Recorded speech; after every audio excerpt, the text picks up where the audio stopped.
Alright, so I should be live, although you shouldn't be able to see me for another 10 minutes, but it'll have been 10 minutes by the time you can hear this, so I guess that all works out. So it's an Arena Direct, and these are the events where you can win actual Magic the Gathering products, like physical products sent to your house by Wizards. And in this case, the prize is a collector booster box of Aetherdrift. So it's sealed. It's best of one. It costs 5,000 gems to enter. No gold options, no tickets or tokens or anything. 5,000 gems. If you get 3 wins or less before you get 2 losses, there's only 2 losses, so you've got 1 loss to give. If you get your second loss, you don't get, you just have to stop there. If you get to 3 wins, you get nothing. 1 win, 2 win, 3 wins, no prizes whatsoever. On 4 wins, you get 2,000 gems back. You get 2/5 of your entry fee back. If you make it to 5 wins before getting your second loss, it's a wash. You get your 5,000 gems that you paid to enter back. You have to get to 6 wins before 2 losses to get 1 collector booster box of Aetherdrift. And you don't get any gems if you win the box. If you get all 6 wins, then you've spent 5,000 gems and gotten 1 collector booster box from Aetherdrift. So, it's best of 1, it's sealed, so it's incredibly high variance. There are a lot of really good Magic players that are trying to hunt down boxes on these events. So, there is a Pro Tour going on, though, so there might not be quite as many in the queues, but they will still be there. So, very high variance. I do not recommend doing these events as a general rule. If you have enough gems to spare, if you can afford to spend money on Arena every once in a while and you want to do one of these for fun, go for it. If you actually, as long as you go into it with the same mentality as any other gambling situation, go into it assuming you're going to lose everything that you put into it. There's no guarantee you'll get anything back, and it is designed to separate players from the gems they have spent money on or accumulated over a long amount of time. These events are designed to chew through gems very quickly. Which is why Wizards keeps doing them, because they make a ton of money off of this. And giving up, 1 box to every, every 100th person that enters, or however many. I don't know exactly how the math works out. Obviously if you have to give 6 different people one of their losses, so you essentially have to eliminate 3 people on your path to victory. But I don't think it quite works out that way. You're eliminating 3 people, everybody else who is winning a box is effectively eliminating 3 people by doling out 6 wins, but you can get to 4 wins and eliminate 2 other people in the process effectively, give 4 different people one of their 2 losses, and then still not get anything. So yeah, the math works out in Wizards' favor very well. So, we're going to throw down our gems. I do a 10-minute stream delay because the Arena Directs have a whole bunch of rules associated with them. Technically, I probably don't need to do that, but just to be on the safe side. This way, nobody can theoretically be in my chat giving me, solid play advice while I'm actively streaming, so. Alright. I'm probably only going to do 1 of these, maybe 2. Alright. Well, we got a decent number of rares. So the biggest problem is that only a few of them are actually good. So our good rares include Mendicant Core, Valor's Flagship potentially, House Squad Heavy can be very good, the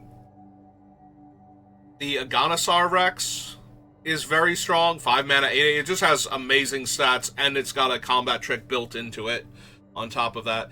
Pike Feast is playable, it's a removal spell, and Culloden, if you have enough mounts and vehicles, is very powerful, but that means that you're running a lot of extra vehicles. Morgana Raceway is whatever.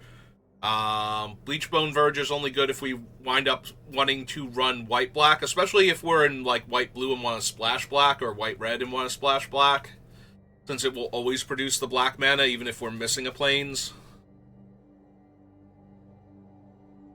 I guess I would rather have it be white, black, at, like, always produce white at that point, so that way when I get my other plains, it can produce the other color. So maybe that's not as good. I made it sound like it was better that it produces black, but now that I'm thinking about it, might actually, if you're just splashing black, it would probably be better if it produced white, because eventually you'll draw another plains, and then it'll produce the black mana. Or it'll find your swamp, and then it'll produce black mana on top of white mana, I guess. But yeah, Unstoppable Plan, usually not. I don't think I've ever had a deck where Unstoppable Plan was good in this format.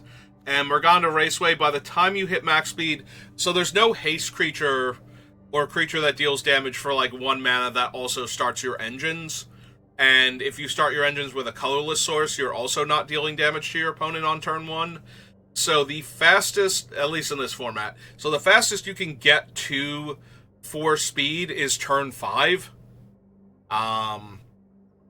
And by then, jumping from 5 to 7 mana, or I guess 5 to 6 mana, because you would already have the Morgana Raceway in play at that point, isn't that big a deal.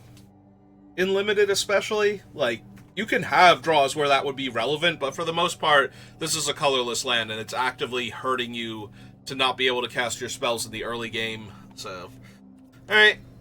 So those are our rares and mythics. Let's see what the rest of our pool looks like, because rares and mythics might win you the game once you get to that point, but you need some other cards supporting them.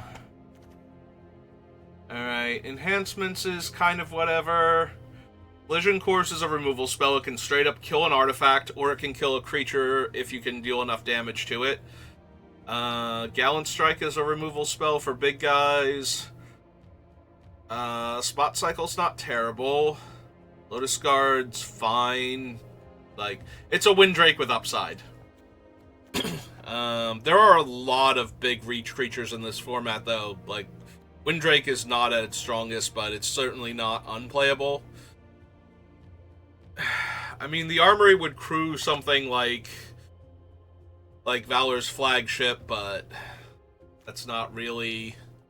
It's not really saying a whole lot about Valor's Flagship at that point. Swiftwing Assailant is fine. Like, you need the big dumb reach creatures to get in this thing's way, because most of the smaller reach creatures and flyers are just going to get run over by it, especially once you hit max speed and it's attacking for 3 and still holding off, like, their 2/2 flyer, 2/1 flyer. Broadcast Rambler's fine. Ride's End is decent, and we have 2 of them. And, of course, our flagship. In blue, we have 1 Midnight Mangler. 3 of these things, which can potentially become 3/5 flyers. It still doesn't allow them to attack comfortably into a Ketradon, but at least you can send them in against the Hazard of the Dunes when it's not exhausted. When it hasn't hit its exhaust evolution. Saying when it's not exhausted makes it sound like, yeah, if it's up for it, if it's looking for a good time, you know, spending all night doing cool stuff, then it's fine. But when it's exhausted, it's all cranky and it doesn't want to, and you don't want to be around it when it's like that. Slick Imitator, always fine, never amazing, but if you can force through the damage and actually get him online and copy anything with him, not anything, but, you know, your best spells. I guess that's legendary. That one doesn't count. Copying your removal spell, copying one of your big guys. We do have 2 Spectral Interference, which is one of Blue's better interactive spells. Stallout's whatever. Keen Buccaneer's decent. Stock Up's fine. Especially in Sealed, where it's a bit slower. Like, this format is already a bit slow.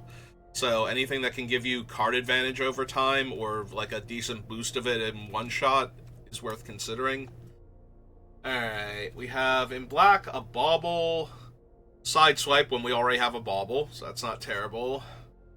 Intimidation tactics can be okay. We have a Deathless Pilot. We do have the Quag Feast. Wreckage Wicker Folk is good for setting up our draws early. Cruiser's good for getting stuff back. We have a Javelineer. Try and force through some extra damage. We have 3 Mutant Surveyors, so these can be okay, especially since games do drag on, so you should be able to get enough mana going where this guy is threatening to be a 4-5 or even 5-6 when he attacks. Spinout's fine. Was a Necro Regent strong. Red, we have 2 combat tricks that can turn into vehicles later. Or our vehicles later, afterwards. End Rider Catalyzer. Kept wanting to put like a Raider in there. With all the A's in Catalyzer. It's a 3-1 a lot of the time. Very similar to Murganda Raceway. Once you get to max speed, there's not going to be a lot to spend the 2 mana on in most decks. So, just kind of shrug at that one. Gilded Goda is good for splashing. With the treasure and for just ramping your mana early on. We do have a Lightning Strike, and I already see Outpace Oblivion over here. 2 Adrenaline Jockeys to punish opponents for casting spells on our turn is interesting. House Squad Heavy is one of our better creatures, especially... So this will actually boost the value on Burner Rocket. Not only can it make the 1/1 Goblin trade up for a higher toughness creature, but we can also use the Goblin to crew instead of attacking with it if its attack is bad. And we don't have to attack with this thing if its attack is bad also. But every turn that means we're getting a tapped Goblin instead of a Goblin thrown into our opponent's Meat Grinder.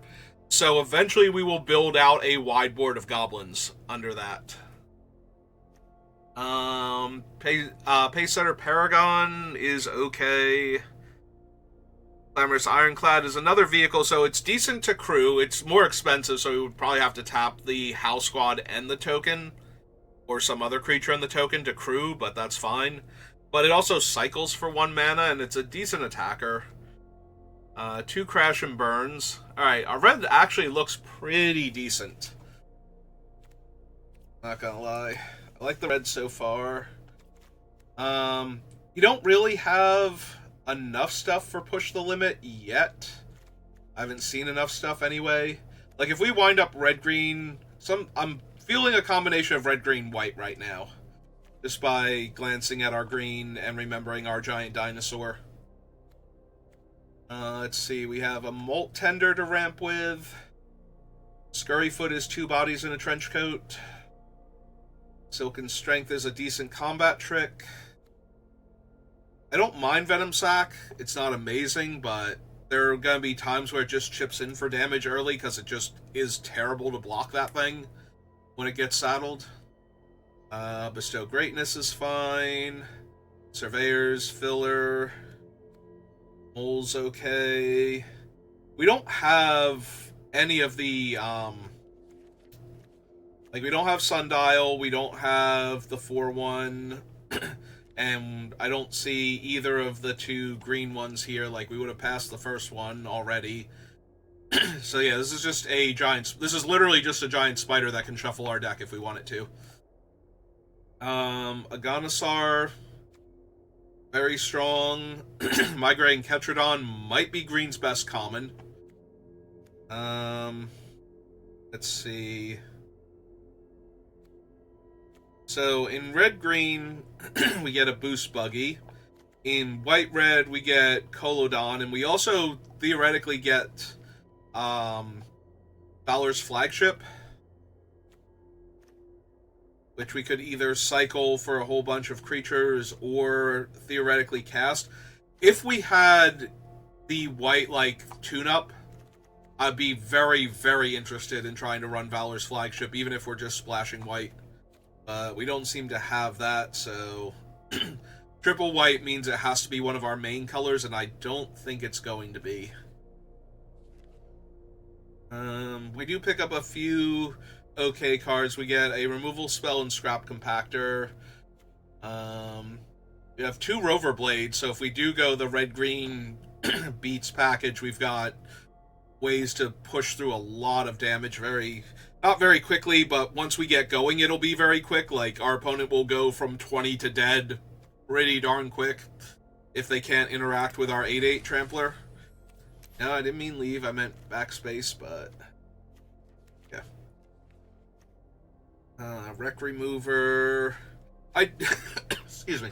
I do like Wreck Remover a lot. I think black-green is one of the stronger color combinations in Aetherdrift Limited, so having a built-in way to hate on the graveyard is nice. Alright, so these type of events, you don't want to rush into anything. I want to look at my red-green, see what it looks like first.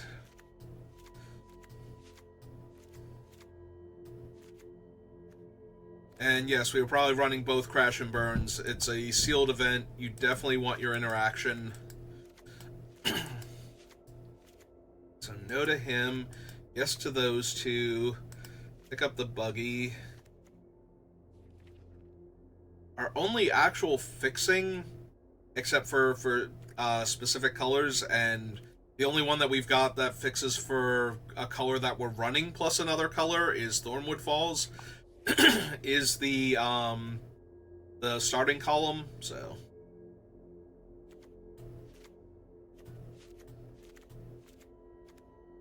what does this deck look like?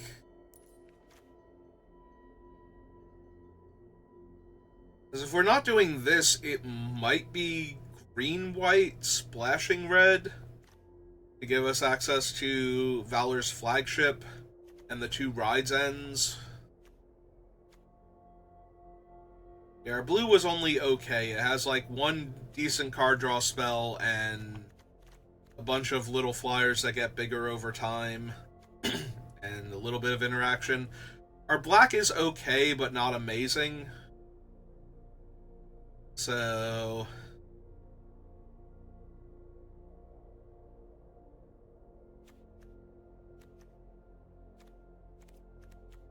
I don't think we want the Path Cruiser. Yeah, it's a 3-mana put the land into our hand and then shuffle. And I'm not running Godlight Matrix, so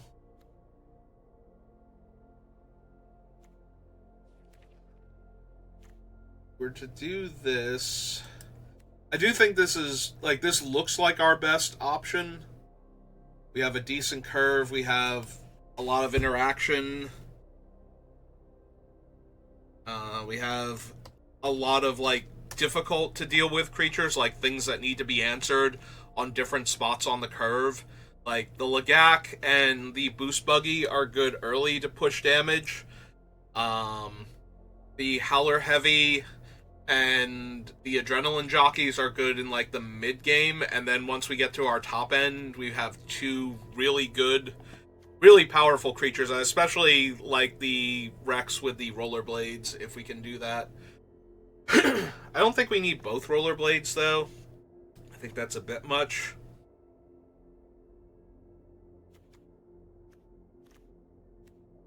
Two, 3, 4, 5, 6, 7, 8, 9, 10, 11, 12. So we're very high on the non-creature count. I can count Boost Buggy as a creature because it can turn itself into a creature for 3 mana and then immediately rebate me 1 of the mana if it can attack, so that's fine. Maybe with 2 Crash and Burns and the Lightning Strike and our big guy already having Trample, we don't need Bestow Greatness, but Bestow is so powerful with the Rover Blades. I'm a little hesitant to cut it despite that, so maybe it's Silken Strength, even though that's a more efficient combat trick, and it stays around permanently afterwards. Shiva. Should say hi to you in the chat also, so that way you know I'm not ignoring you.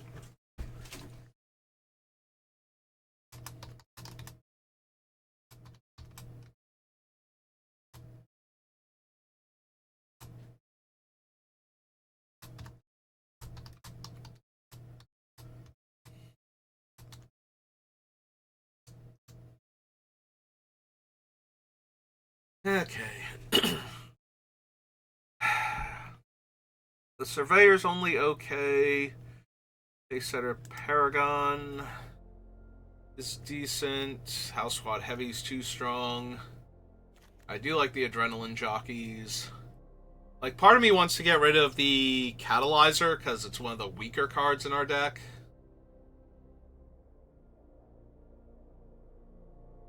Yeah, we can probably do that.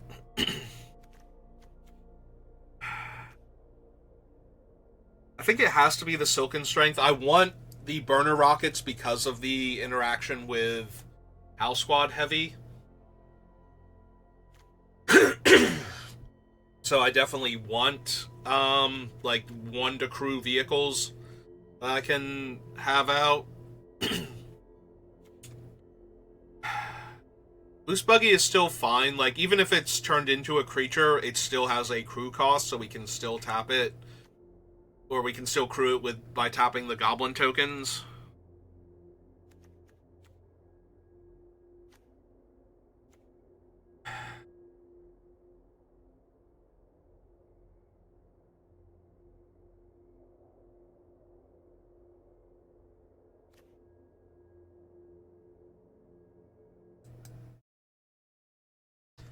Yes, you are correct. That is how sealed works. Alright, back to this. One more card cut. I do think this is the deck. This is the only one where I looked at and went, no, I like where this deck's plan is. So... it could be the Ironclad. The Ironclad is a good attacker late game with the Menace, but... it could be one of the Burner Rockets. 1 Burner Rocket and 1 Boost Buggy is probably good enough with the... for the House Squad Heavy. Plus, we still have the Rover Blades and the Glamorous Ironclad as things we can crew, so...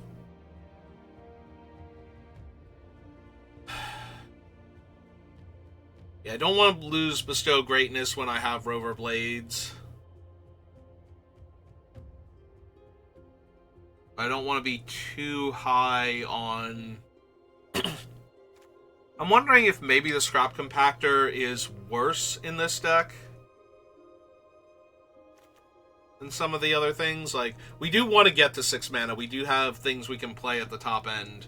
But I'm wondering if I don't want either the Silken Strength or the... the Silken Strength or... what was the other card? The 3-1, just as another early play that I can have on the table. Because otherwise, our 1-drops and 2-drops, we have Molt Tender, Scurryfoot, Gilded Goda, and Venom Sack. And technically the Boost Buggy as our early plays, which is probably not terrible.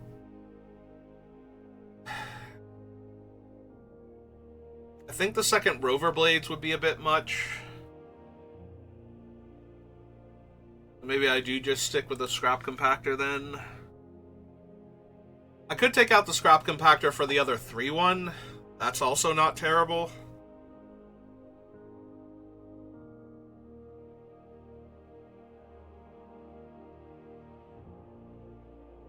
Scrap Compactor's a bit mana intensive, so maybe I'm okay with that. I do like having them as additional tricks to push through damage and as a way for the Heavies Goblins to not have to attack. Let me build my board out sideways for a little while.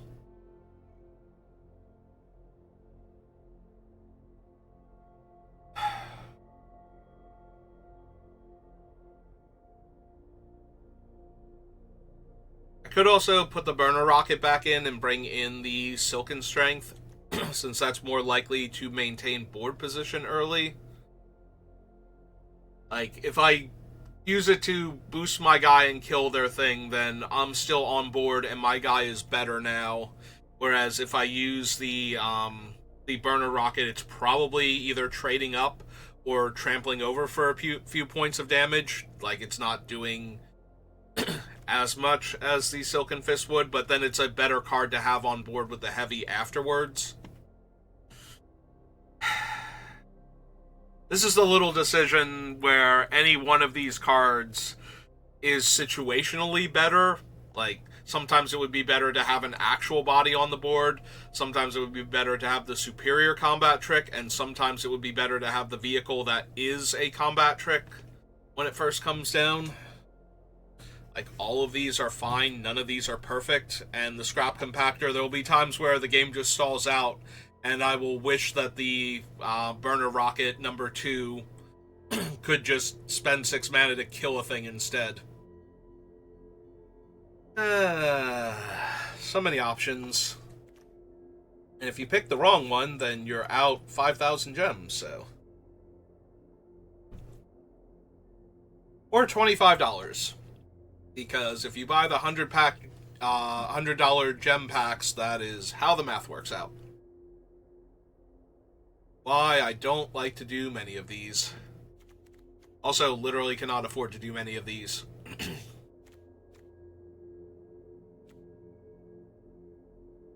Silken Strength could be better. Just having another body on the table could be better. I think given the nature of the deck, maybe I do just want another body.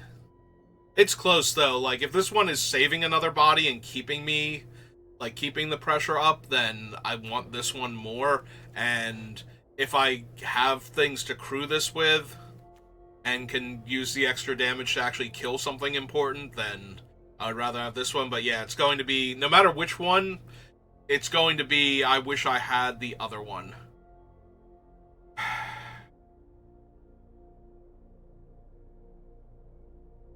Alright, is the mana correct? I have more red at the 2s, but more green at the 1s, and I have more double green. I think it's supposed to be this. I think. Now, Arena will disagree with me in the worst way possible, but yeah, I think that's it. Alright. Alright, we're running with this one.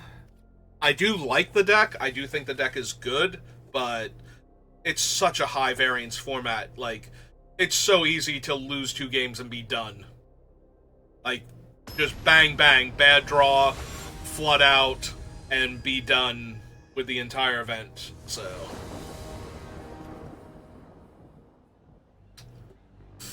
like this. I have infinite 3-drops in my hand,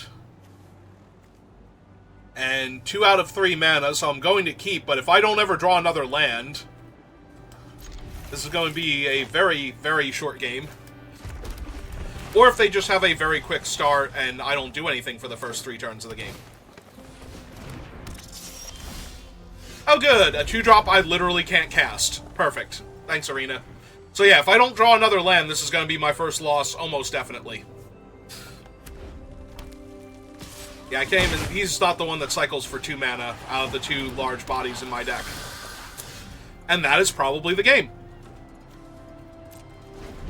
Yep, this is why I don't like these events. This is 5,000 gems, and my opponent's on 3-color natural, and I am missing my second land and my third land and my second color. So,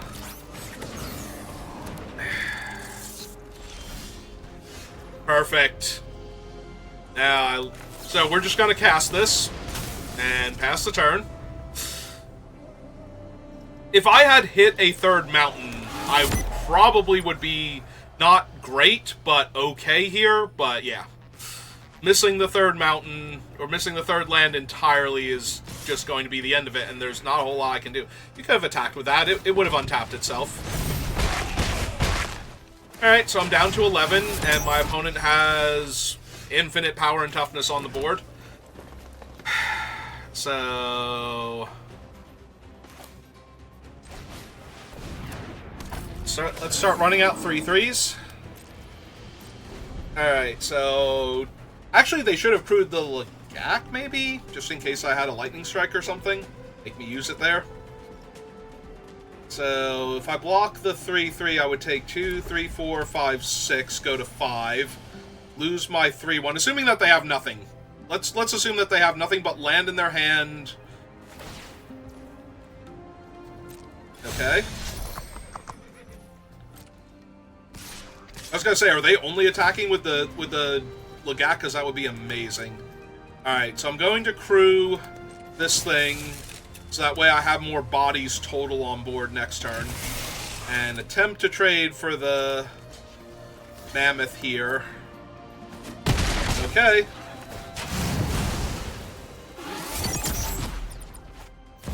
Oh, no, they just have Chandra. It's fine. It's only Chandra, everybody. Calm down. If this is the... Now that's a winning ride! Just Chandra, everybody. It's fine.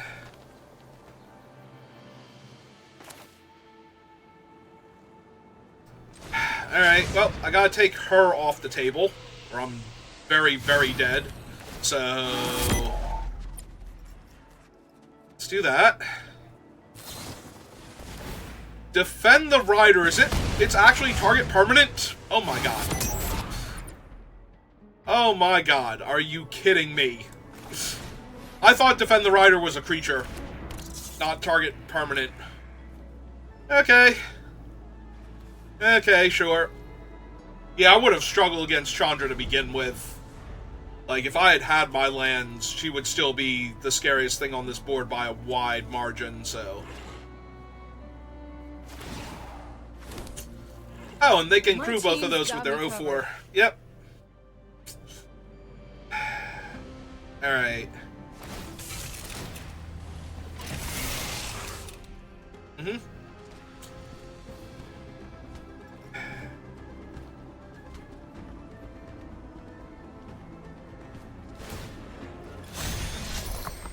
Yep. Out of my way!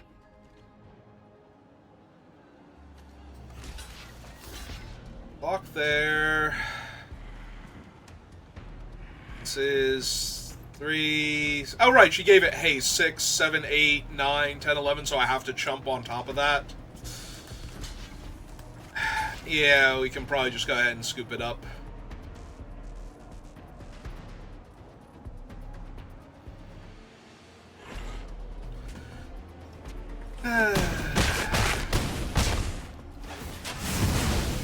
Yeah, if I had been able to kill Chandra that turn, maybe. They would have been down to 3-2. I would be at 6 more life at least.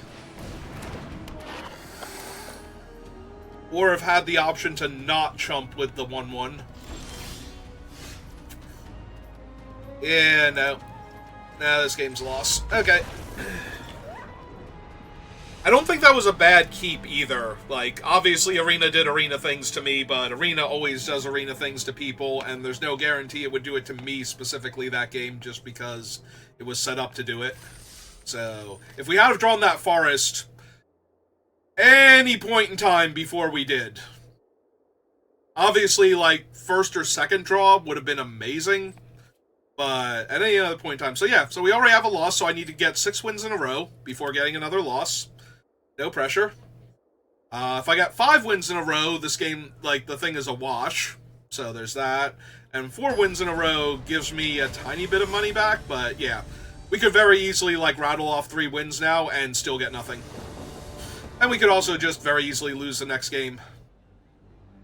Again, I'm on the draw. I can cycle this, actually, on turn 1 if I want to. Depending on if I draw the land naturally or not. Or I can run out this... I guess I run out the Scurryfoot first. And I'm going to keep this.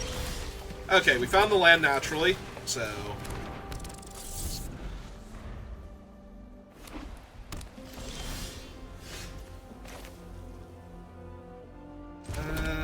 alright.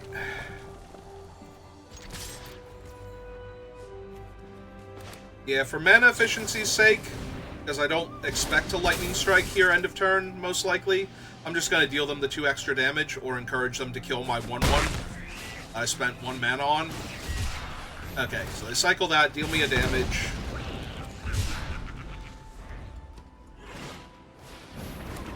They have the Goda.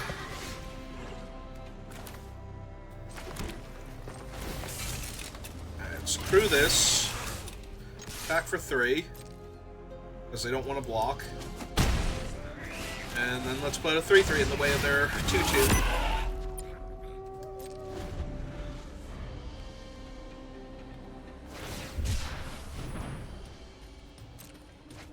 Oh, that's an incredibly good sign for me. So now the opponent is missing lands. So first I was missing lands in our other game. Now the opponent is missing lands here. I think I'm just going to crew this and leave back a 3-3 to block, rather than... Because what am I doing? Attacking for an extra 1 and letting them chump to deal 6 to them? Probably not, so... So yeah, they can either trade with my 3-1, which takes them off of a creature that could get them mana later on. And then I have 2 removal spells in my hand, and the Ironclad. And I have my 4th mana. Also, that thing's a 3-2, so 3, 6... Do I care about trading with their guy? Not really. I think this is just an attack all. They'll play something else, potentially, that I need to kill. But here, they just trade. We'll deal the extra damage to them. They're 2 mana away from either of the Wrath effects. Right. I genuinely forgot this was this one, the thing that cares about exhaust on top of that. Not gonna lie. Pretend that I knew I was dealing an extra point of damage with him also. And yeah. They're so far behind. So yeah, same thing that happened to me happened to them. They kept a 2-lander, did not find their 3rd land, and promptly lost. And considering they were playing me, that probably means they already had a loss. So I just eliminated somebody, and I need to get 3 more wins in a row before that even kind of matters for the players. For Wizards, it's like, yeah, no, thanks for the 5,000 gems, Saber. You did a great job. We're not going to give you anything for it other than, you know, a knowing smile and nod of approval as we look at our numbers. Our opponent goes first, but I have my ramp creature, so... And it ramps into 3 mana, not 2 mana. Like, it's not 3 mana on turn 2, but it would be 4 mana on turn 3 if I wanted it to be, so... Alright. Also, we have both our colors, so I feel reasonably confident here. But if we could draw the Boost Buggy, or the 3-1 guy, or the Goda, I feel even better.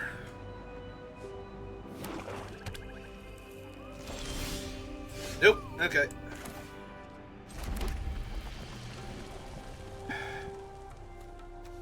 So they are black-green, so I am encouraged to get Wreck Remover online. So I think I pass on the 1 point of damage and plan to ramp into my 3-4 end of their turn. And then follow that up with either Crash and Burn, or a 3-3, or the Bestow Greatness as is appropriate.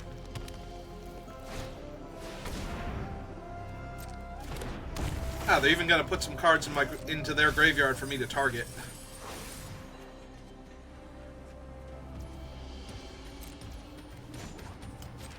Okay, let's hope we don't mill anything too good. That's fine.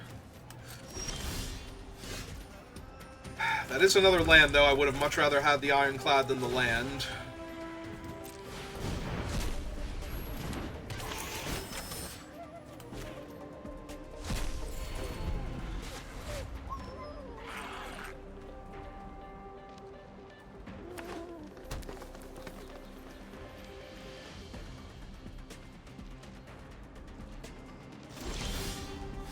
Okay.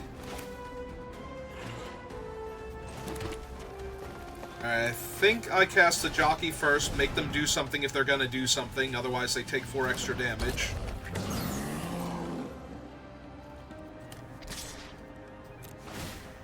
Yeah, we'll eat their land. No sense leaving them any resources. Because they might have another mole in their deck somewhere, and if they play it and they miss on the lands... Alright, I'm down. Play your spell, take 4 damage and kill my guy.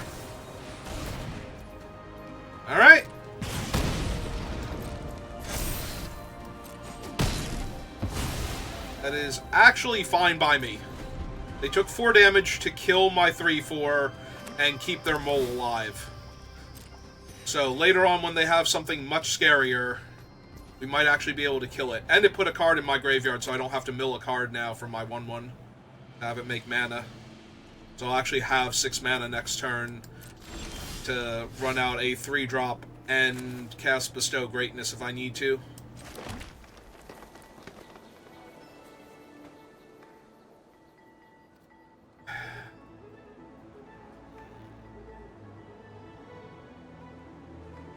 Alright, let's double 3-drop here, I think.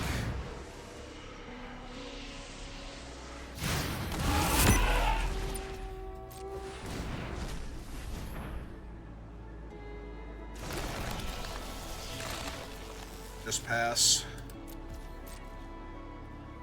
I don't want to have to spend a removal spell on their 3/3 when I can equip my guy and attack with him next turn. I'd much rather use a removal spell on something a bit more dire.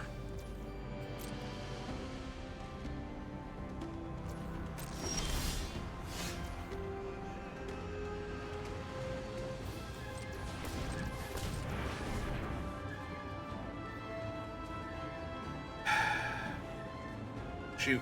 If they don't block, then I can't... So I could crew it in attack then? Maybe that's better.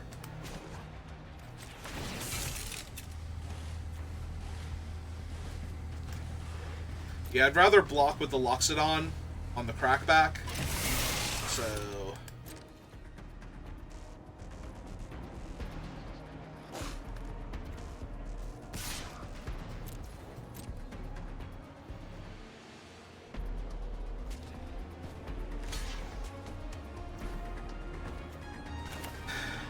Alright, let's just kill their guy and push the damage if this works. If this doesn't work, they take 4 damage for killing my thing in combat, so... Their maximum overdrive. Alright.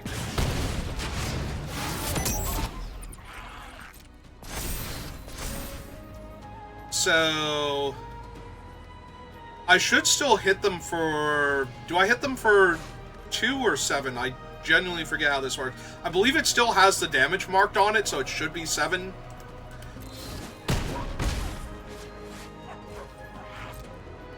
Yep, okay.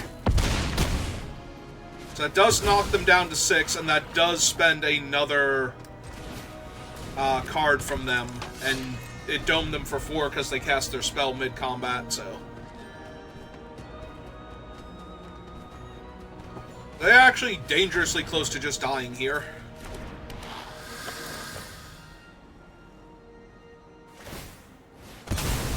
Okay.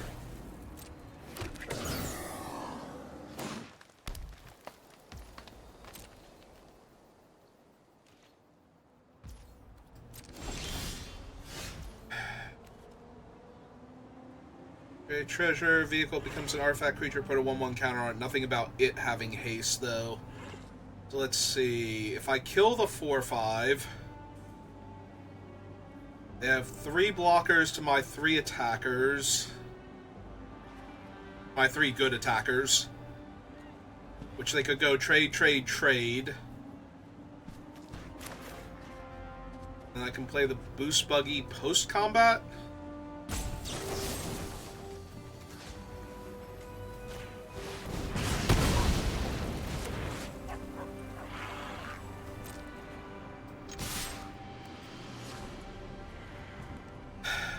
Do they have any good blocks at all? They put the 7/2 on a 3/3, the 2/1 on a 3/3, the 1/1 on a 3/1.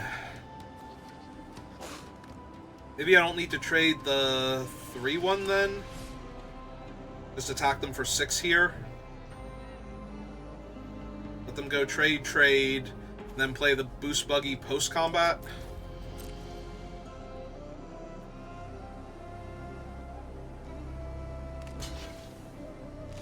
Yeah, I think the 3/1 has a bit more value than their 1/1 here. I don't need to trade there.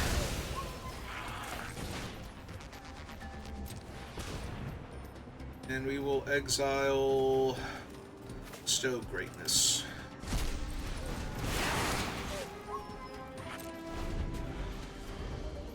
Alright. I mean, if they draw something powerful here, I could be in a lot of trouble. Looks like they might have drawn the 5-drop Reanimator spell. Which would actually be pretty bad for me, all things considered.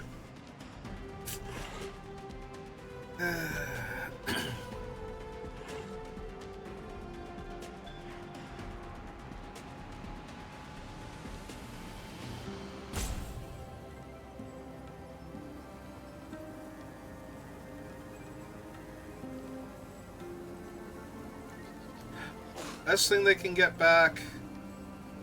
Is it the 7-2 or would it be the 2-3 at that point? I guess the 7-2 because it trades with it. Oh, they have Rise from the Wreck. That's way, way worse. That gets them back 3 different cards? Oh my god. Oh, I just died. Like, I legit just died to that, basically. That is actively going to kill me. Because that is way too much card advantage for me to overcome with no cards in my hand.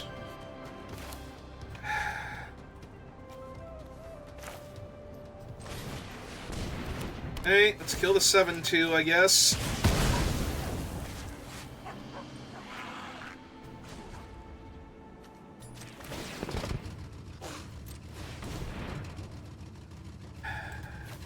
Yep.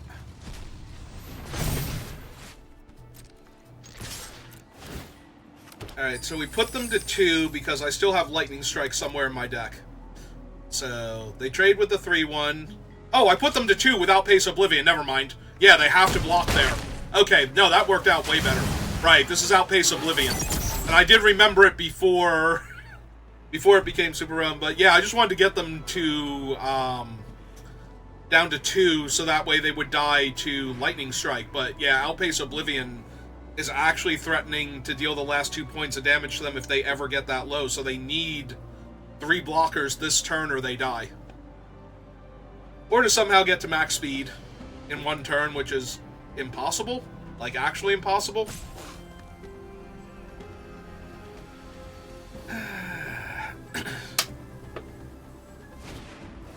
Alright, there's their mole. Pull some cards, get a land back. Pactile Terror.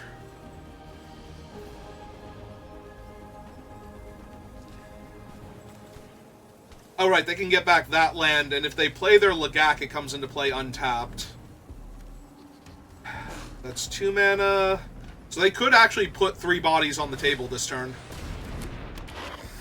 Play that as a land, and then crack it. Yeah, they need the Lagak so it would come into play untapped. And I drew a forest, so... Off to a great start.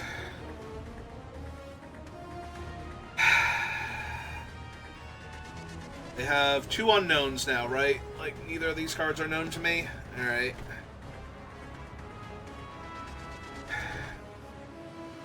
Yeah, if the mana mattered, I could do 2 damage to them and get them down to 1, but I can't, so... And attacking is not great. I trade my 4-3 for their Death Toucher and my 3-1 for their 1-1. And my 1-1 gets eaten by their 2-3 if I jam with everybody, so... I am at 22 and they're at 3. So Lightning Strike is still on, like, still in play. We could still top deck it and win.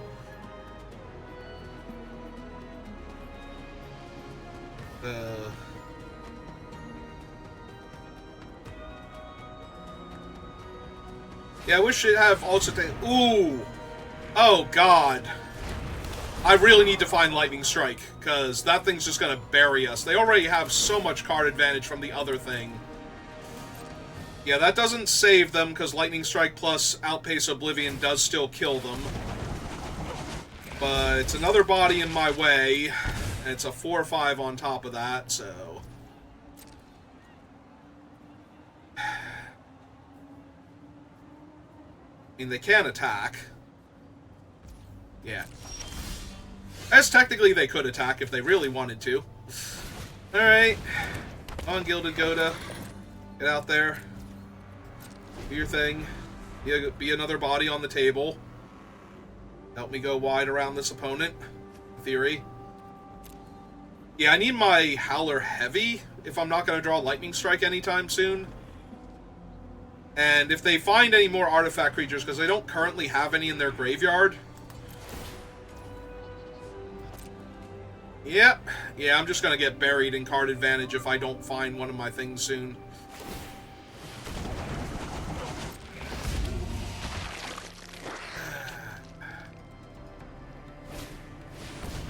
Ah, good.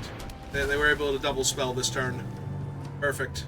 And they have another large body, so I'm not even going to be able to, like, sneak in with Trample off the 8/8 or something to win this.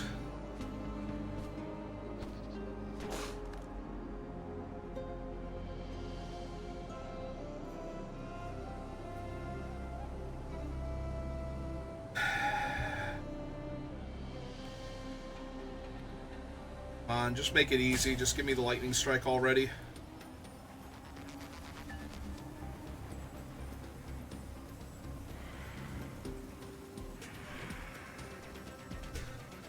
I wonder if I outpace Oblivion here because I have the mana available. Because if I draw the 8/8, I might want to be in a position where I have to decide between, like, attack with the creature for, like, probably the 4/3 first, see if I want to see how they block. Then figure out from there if I want to cast the 8/8. Yeah, let's put them to 2.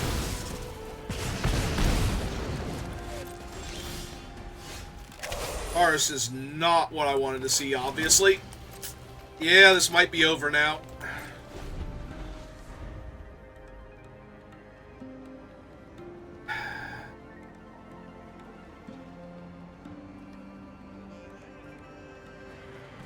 Like, 2 artifacts from them pushes them out of range of Lightning Strike because of the doll.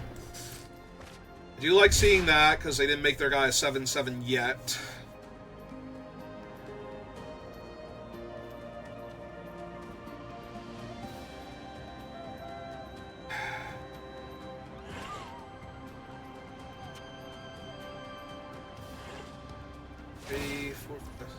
Okay, they're just gonna... They have enough for him without his thing? Yeah, they do. Okay. 3, 4, 5, 6 exactly. Alright.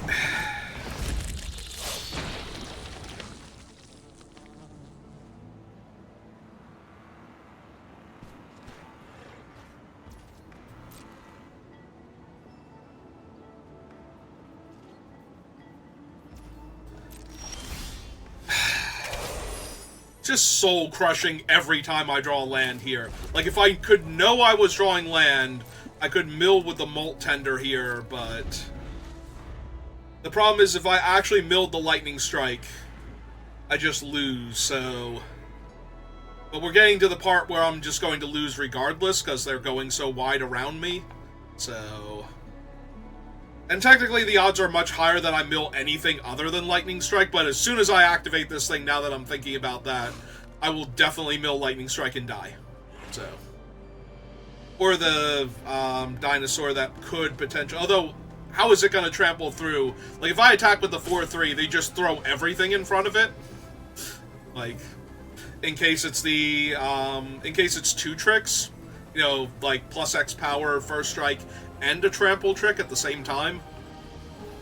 So I'm never getting through for damage on the ground. The worst part is they have so much fat they don't even need to, like, put a 2/1 death touch on the 4/3. They can just, like, throw a 6/5 on it and a 4/5 on the 3/1 and never be in danger. Like, I basically need them to punt is what where I'm at right now. I mean, that's bad for me, but a lot of things are bad for me right now. So, that's really nothing special.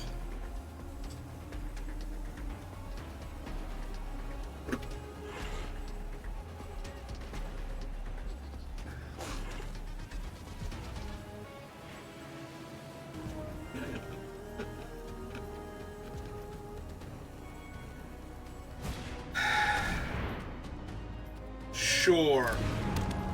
So they go to 3, I go to 18, they kill my best guy. Accurate.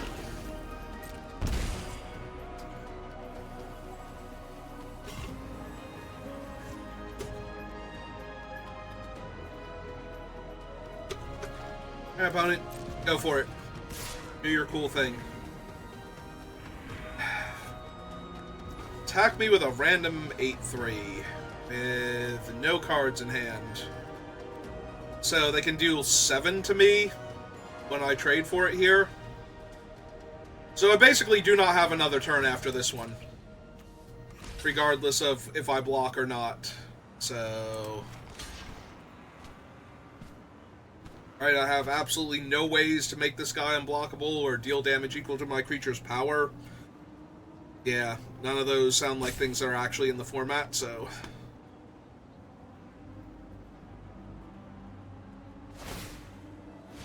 Yep.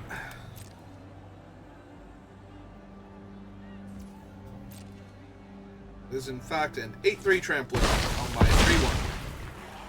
We go to 11. So if the top card of my deck is not Lightning Strike, I desperately need to mill. If the top card of my deck is Lightning Strike, I desperately need to not mill.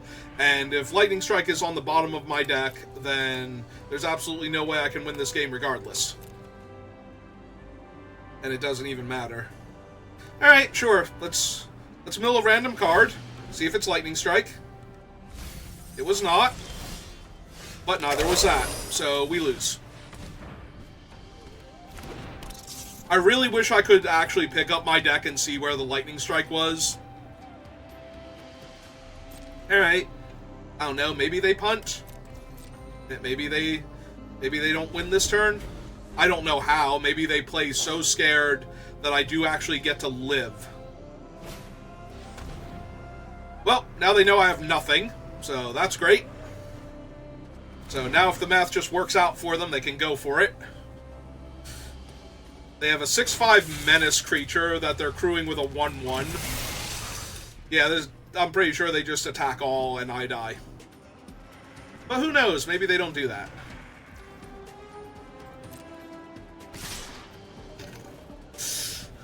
Somehow they saw the play. Somehow. Somehow Palpatine has returned. Alright, let's see.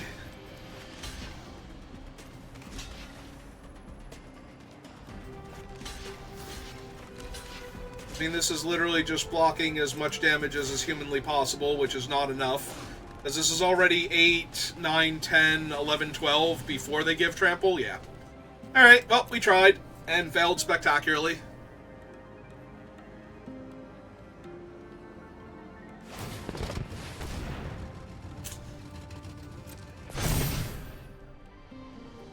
Yep, that also kills me.